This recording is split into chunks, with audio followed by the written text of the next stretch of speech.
सुप्रभातम बच्चों, आज हम मनुष्य में पोषण की विधियों के बारे में पढ़ेंगे। पोषण की विधियां अंतर्ग्रहण, पाचन, अवशोषण, स्वांगीकरण और बहिर्क्षेपण होती है। अंतर्ग्रहण का मतलब होता है भोजन को मुख के द्वारा अंदर ग्रहण करना और दांतों के द्वारा अच्छी तरह चबाया जाना। पाचन का अर्थ होता है कि भोजन जो अमाशय में जाता है ग्रसिका की सहायता से उसका पाचन करना। अमाशय में जो अम्ल निकलता है और जो पाचक रस निकलते हैं, भोजन को वो क्या करते हैं, पाचन करते हैं और उसको और लुब्धिनुमा भोजन को बना देते हैं। पाचन की क्रिया सबसे ज़्यादा अमाशय में ही होती है। अमाशय में ही भोजन सबसे अधिक देर तक रुकता है। उसके पश्चात भोजन कहाँ जाता है, छोटी आंत में जाता है। छोटी आंत में भोजन का और पाचन होता है और साथ में तीसरी क्रिया होती है अवशोषण। छोटी आंत में या क्षुद्रांत में भोजन के पाचन के पश्चात जो आवश्यक तत्व रहते हैं उनका अवशोषण किया जाता है। छोटी आंत में विलाई नामक उभार पाए जाते हैं जो कि अवशोषित करते हैं। इसके पश्चात है स्वांगीकरण। इस जो आवश्यक तत्व रहते हैं जिनका स्वांगीकरण मतलब अवशोषित किया जाता है, उनके पूरे शरीर में वितरण करना स्वांगीकरण क्रिया कहलाती है। अवशोषण से आवश्यक प्राप्त तत्व का सेल तक पहुंचना और उनका कोशिकीय श्वसन के लिए उपयोग होना स्वांगीकरण कहलाता है। अब है बहिर्क्षेपण। बहिर्क्षेपण का अर्थ होता है आवश्यक तत्वों के अवशोषण के पश्चात जो शेष अवशेष बचते हैं उनको शरीर के बाहर निकालना, मतलब उत्सर्जन की क्रिया क्या कहलाती है, बहिर्क्षेपण की क्रिया कहलाती है। अब हम मनुष्य में पाचन की विधि का विस्तार से वर्णन करेंगे। जब मनुष्य भोजन को मुख के द्वारा ग्रहण करता है तो दांतों के द्वारा भोजन को अच्छी तरह चबाया जाता है और इसी के साथ जो जीभ में लार ग्रंथियां रहती हैं वो लार को भी स्रावित करती हैं। लार में एक एंजाइम पाया जाता है जिसे एमाइलेज एंजाइम कहते हैं।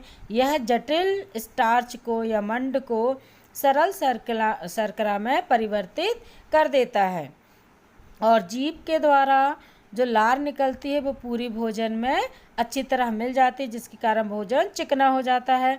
अब यह भोजन ग्रसिका की सहायता से नीचे आता है अमाशय में।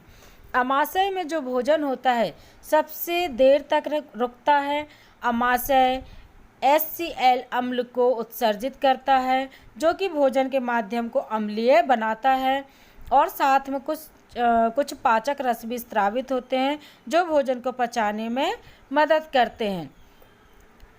अमाशय के एक तरफ लीवर होता है और उसके नीचे तरफ अग्नाशय होता है। ये दोनों भी क्या करते हैं, पाचक रसों का स्त्रावन करते हैं। लीवर या यकृत पित्त रस स्त्रावित करते हैं और अग्नाशय रस स्त्रावित करते हैं। ये दोनों भोजन को पचाने में अत्यंत ही आवश्यक होते हैं। जब अमाशय में भोजन का पाचन हो जाता है तो यह छोटी आंत में आता है। छोटी आंत में भी भोजन का पाचन होता है। क्षुद्रांत या छोटी आंत में उंगली नुमा उभार पाए जाते हैं जिन्हें हम क्या कहते हैं, विलाई कहते हैं।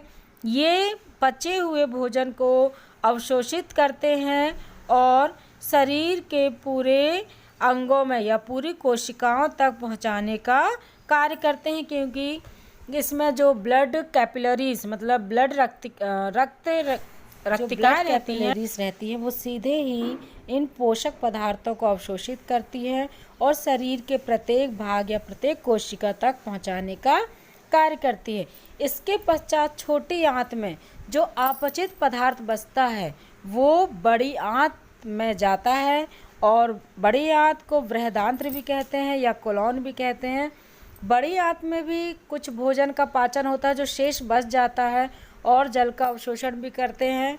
इसके पश्चात जो शेष ठोस मटेरियल बचता है, ठोस पदार्थ बचता है, वो बड़ी आंत के द्वारा गुदा द्वार की सहायता से शरीर के बाहर त्याग दिया जाता है। इस क्रिया को क्या कहते हैं, बहिर्क्षेपण या उत्सर्जन की क्रिया कहते हैं। ये पूरा पाचन तंत्र मनुष्य और अन्य जानवरों में पाया जाता है। जानवरों में ये पाचन तंत्र की विधि पाई जाती है।